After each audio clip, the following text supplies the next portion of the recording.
Imagine keeping birds for their beauty and at the same time enjoying their commercial value. Well, that is exactly what one farmer, a former security intelligence officer, is doing in his expansive farm in Siaya County.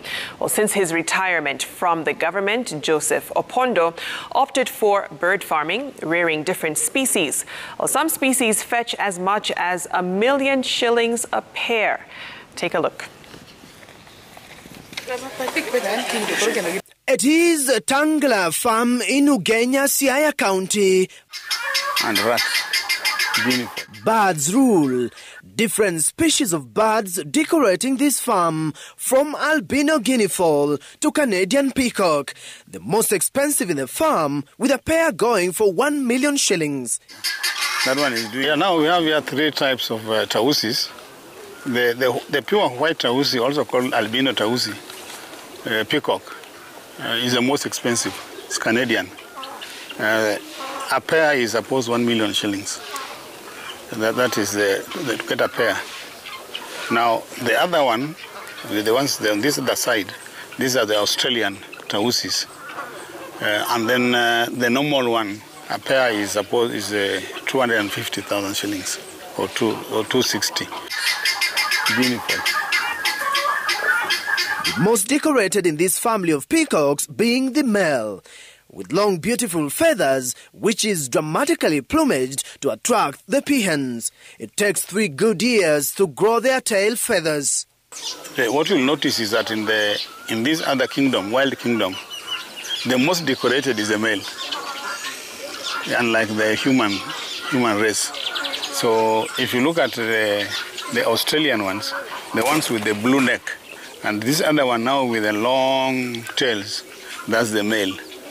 And when it opens up, the female comes around.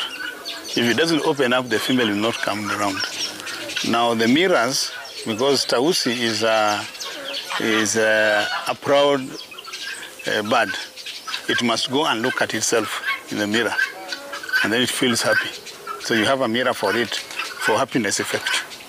Yeah. At this farm, you will be forgiven to mistake it for a bird's museum. He says it is what gives him peace of mind after decades in the public service. The birds, of course, the atmosphere is so serene. They sing. When you look at them, you see the behavior, the bird behavior, and it hooks your mind from some other preconceived ideas that you had in life, and you see nature at play. Like with the birds we have here, have also attracted other birds like the weaver birds that keep on singing for us. In fact, but even some strange birds that come here, I've tried to locate them, but they come and disappear around 3 a.m. They just come and sing and go away. Of course, looking at the doves, look at all the birds we have here, is satisfying, and you feel a healing presence in your mind.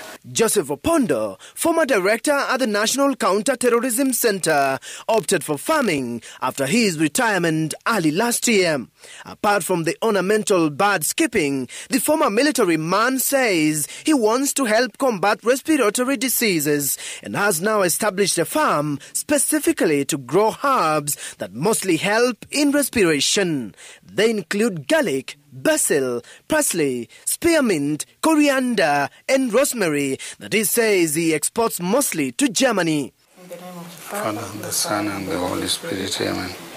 His wife, Judith Akinyi, a retired teacher, giving him a hand in the farm. The transmission has been very smooth because it is something I started right when I was still in active service.